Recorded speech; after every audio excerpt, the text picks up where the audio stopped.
Career growth and fulfillment comes from work that is meaningful and aligned to who you are and where you want to go. I'm Matt Abrahams, and I teach strategic communication at Stanford Graduate School of Business. Welcome to Think Fast, Talk Smart, the podcast. This is the first of 3 Catalyse Your Career Miniseries episodes that we've produced in collaboration with LinkedIn. Together, these 3 episodes will help you chart your career path and find your job match. This first episode is distilled down from a LinkedIn Live event we held. Today, I'm excited to speak with Catherine Fisher. Catherine is a seasoned career expert at LinkedIn, where she educates and inspires people on how to think about and grow their careers. She also serves as Vice President of Global Consumer Communications. You may have seen Catherine on television or read her Career Companion newsletter. Welcome, Catherine. I look forward to our LinkedIn Live conversation about how we can all advance and accelerate our careers. Thanks so much for having me. It's one of my favorite conversations to have. Awesome. Thank you. And we look forward to taking questions from all of you who are joining us. Feel free to type questions in, and we'll periodically pause to give you direct feedback and some advice. So, Catherine, let's get started. What are some key indicators that suggest it might be time for a career pivot? How can individuals recognize these signals before they become significant issues? When you sit back and reflect and you realize maybe I'm not as motivated as I used to be, I'm not interested in learning, little things are annoying me more than they should be, is usually a time when you want to make some changes. And the good news is that work is changing so quickly. The workplace is very dynamic. You could probably do some little tweaks here and there to help change your work. I think what some people do is jump to the conclusion that they need to switch companies. And before you do that, you really need to sit back and reflect and figure out, is it the relationship with your manager? Is it that you're unmotivated because you're just bored? And so really trying to identify what that is before just jumping out of the frying pan to the fryer. Absolutely. So, many of us are so busy with what we have to do at work and outside. It sounds like taking time to reflect on how am I feeling and what is causing some of these feelings can then help us. And I think that's really important for us to think about. Reflection is critical. You've mentioned that the best time to seek a job is before you actually need one. What are some proactive strategies we can implement to stay ahead in our careers and effectively prepare for new opportunities? Sometimes people, when they're in their role, they feel like I'm just going to stay here and it's going to be great for the rest of my career. And the reality is that you never know what opportunity is going to come your way. And there's several things that you can do to make sure that you're continuing to be prepared for those opportunities. The first is really tending to that network. We like to talk about how the network is almost like a garden. Like you're not going to go plant your garden and then walk away and just expect it to flourish and then give you ripe tomatoes. You actually have to go in there. You have to water it. You have to fertilize it. You have to tend to it. And this is the same thing with your network. You want to make sure that you're really keeping that network strong. Other thing is you want to make sure that you're continuously learning. We see that the skills that are required to do the jobs today have changed dramatically. If you look on our jobs on the rise list, many of the jobs didn't even exist 20 years ago. And so what that tells you is that you want to always be prepared. It's being prepared, tending to your network. And the last thing is just really being adaptable, understanding that work is changing. Absolutely. Several people listening in might remember that I helped run learning and development for companies many years ago. And we were motivated by exactly what you said. Things are always changing and we needed to provide our employees with those skills. So I invite everybody to tend to your skills, to tend to your network. And just like an athlete prepares for their sport, you need to prepare for your career. It's very easy to become passive in one's career. You've talked about actions we can take, but I'm curious about mindset as well. You advocate for a growth mindset in career development. How can we all develop this, especially when we feel stuck in traditional sort of job-seeking ways? It's understanding that your career is not going to be linear, that you are going to have twists and turns and you're going to have to learn new things. And where people sometimes get overwhelmed is they feel like, oh my gosh, I have to learn all these new skills and I'm going to have to go back to school and I'm never going to have a life. And that's not the case. You could do bite-sized learning. just take 10 minutes a day to take an online course, to learn something new, to practice something.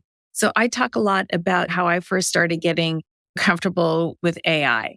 And it was just really small things that I did. I incorporated it into my day-to-day life. And next thing I know, it's just become part of it.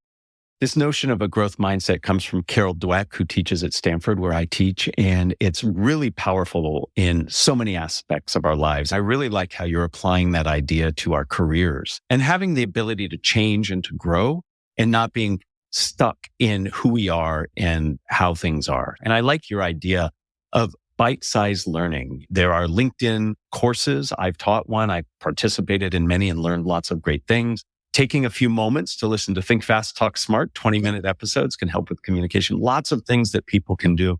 I'd love to invite those who are live with us to type in some questions. There's one that came in directly from LinkedIn that says, I love these strategies and these ideas, and I plan to execute them every day, but sometimes I lose my motivation. Any thoughts on how we can keep the momentum going as we look to develop and catalyze our careers? Yeah, I think it's the same philosophy of doing it in bite sizes. And I wish that LinkedIn had been around when I graduated from college. Looking at profiles of people that you really admire and love their career and see what was their career progression. What did they study in school? What skills do they have? Where did they make changes in their career? It gives you that longer term goal. Sometimes I think that it's hard when you're feeling stuck. It's just really kind of mapping out what are the skills that you want to learn. I look at career as not being linear, but it's really a collection of skills. Maybe it's that you don't love the industry, but you can take your skills and really transfer them to a different industry. So really being mindful and thinking through what do you love to do? What do you want to learn to do? And how are you going to do that? Even if it's just 10 minutes a day, you will start feeling like you're making that progression. I love that definition of a career, of a collection of different skills and knowledge that you gain.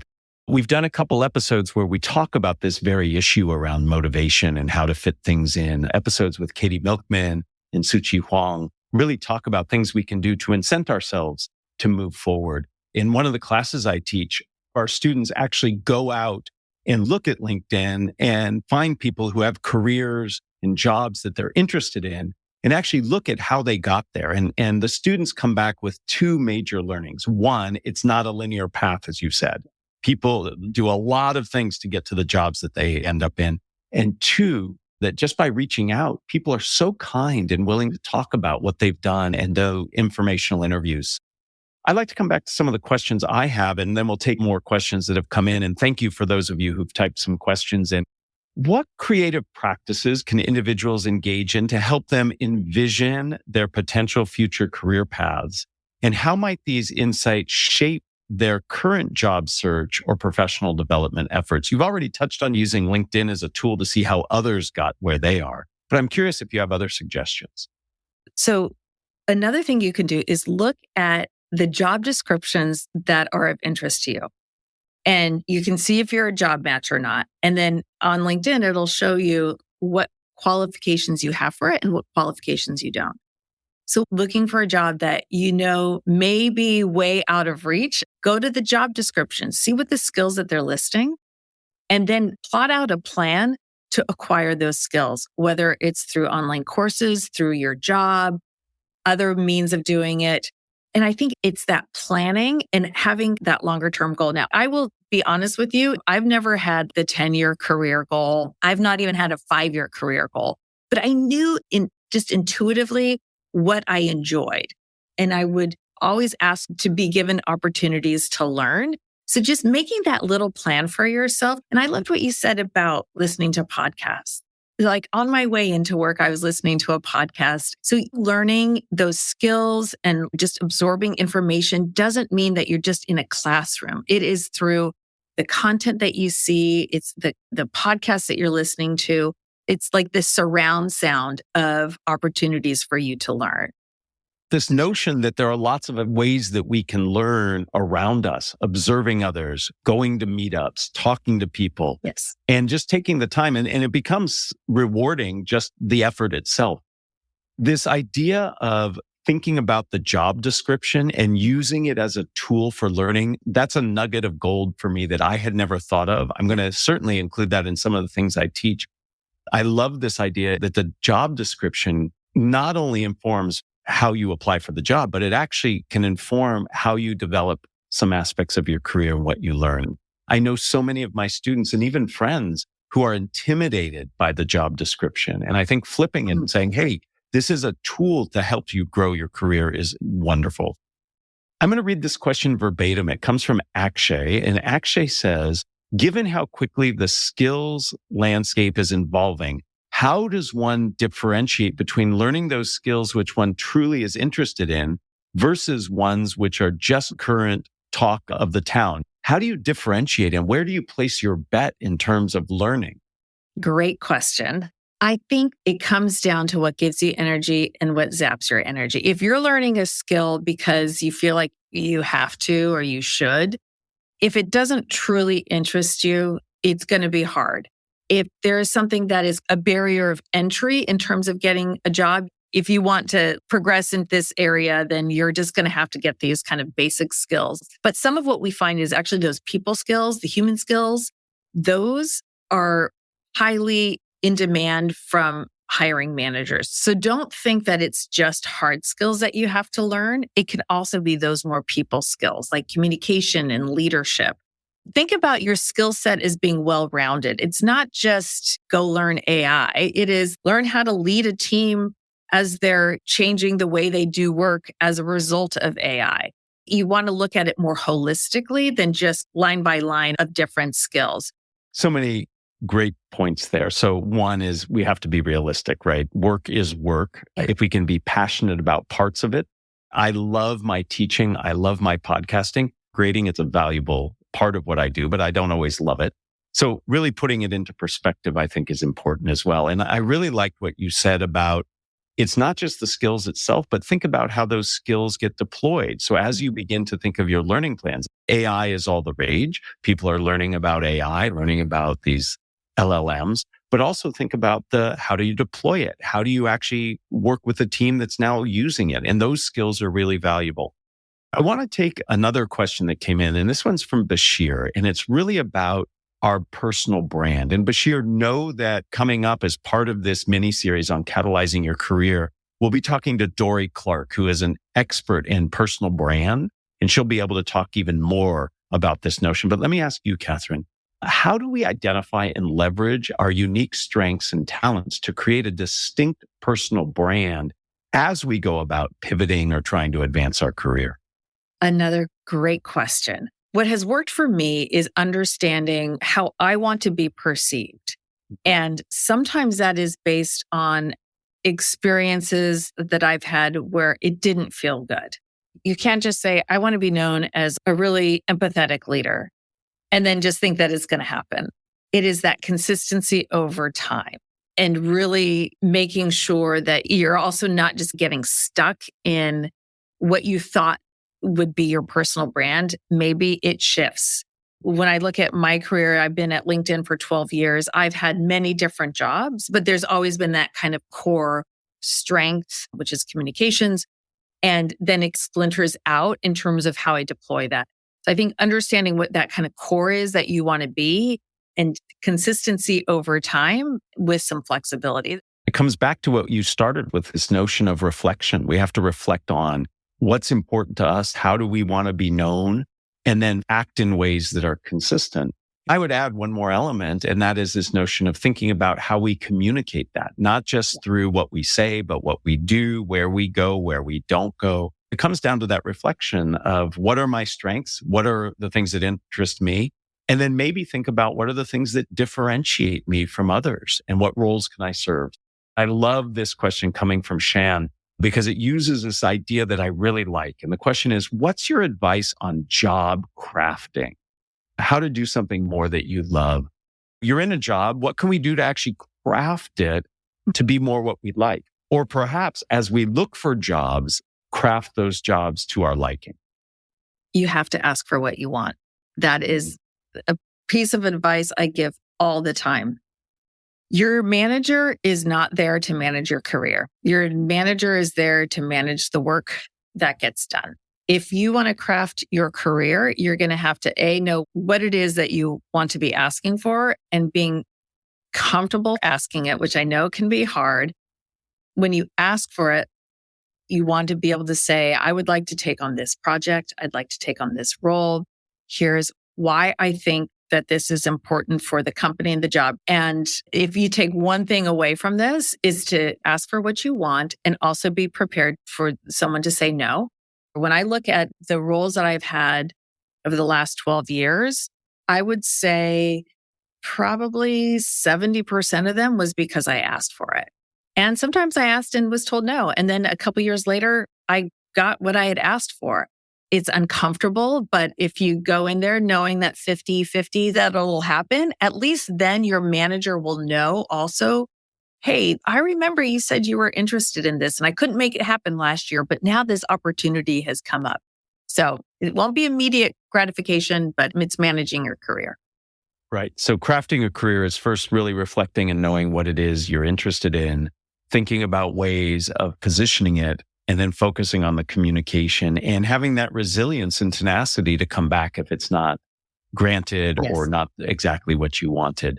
And sometimes it's not saying, I want this. It's showing, hey, recently I was able to accomplish this, and I think I can do even more moving forward. So how you ask can be really important as well.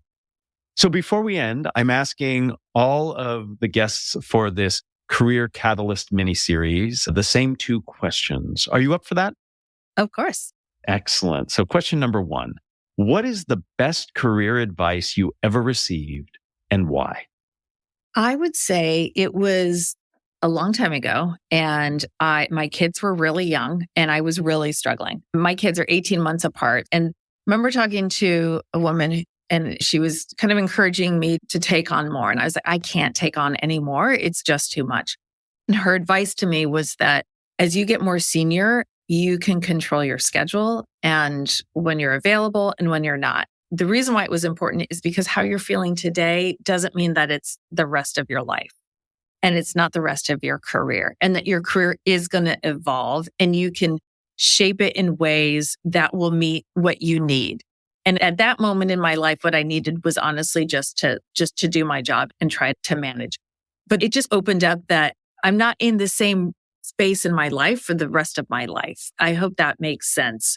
I hear in that advice this notion of agency and control, especially when we feel that we don't have that. And it can be really helpful to take a step back and say, no, I have a little more control here. I can make choices that do that. I think all of us, I certainly know there are times where I get overwhelmed that advice would help.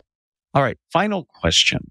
What is one thing you wish you would have done differently in the way you've managed your career? Oh, this is a good one. I had no plan at the beginning. I studied art history.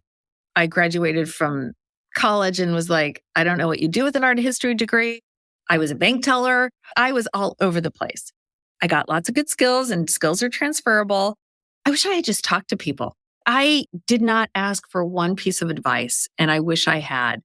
And I didn't understand the importance of the network and the importance of just asking those questions and seeing if they were me, what would they do? Yeah, I had a very windy career path. It took me a while to get to where I am. That notion of asking others and reaching out and building a network is so important. Catherine, thank you so much for your time today, for your advice and guidance. Super helpful. And really what I'm hearing is we have to reflect. We have to have a growth mindset towards our career, and we need to be very active with it. You need to keep nurturing and growing. It's not something that we just wait until something bad happens, and I appreciate that. I encourage everybody to check out Catherine's Career Companion newsletter on LinkedIn. Catherine, thank you so much. And thank you to all of you who joined, and especially those of you who asked questions. Thank you. Thank you for joining us for this Catalyse Your Career Miniseries episode sponsored by LinkedIn. Be sure to tune in to the other 2 episodes in this miniseries. You can learn more about LinkedIn's job match feature at linkedin.com/jobs. This episode was produced by Ryan Campos, Shelby Merriweather, H. Ash, and me, Matt Abrahams. Our music is from Floyd Wonder, with special thanks to LinkedIn and Podium Podcast Company. Please find us on YouTube and wherever you get your podcasts. Be sure to subscribe and rate us. Also, follow us on LinkedIn and check out fastersmarter.io for deep dive videos, English language learning content, and our newsletter. Please consider our premium offering for extended Deep Thinks episodes, AMAs, Ask Matt Anythings, and much more at fastersmarter.io/premium.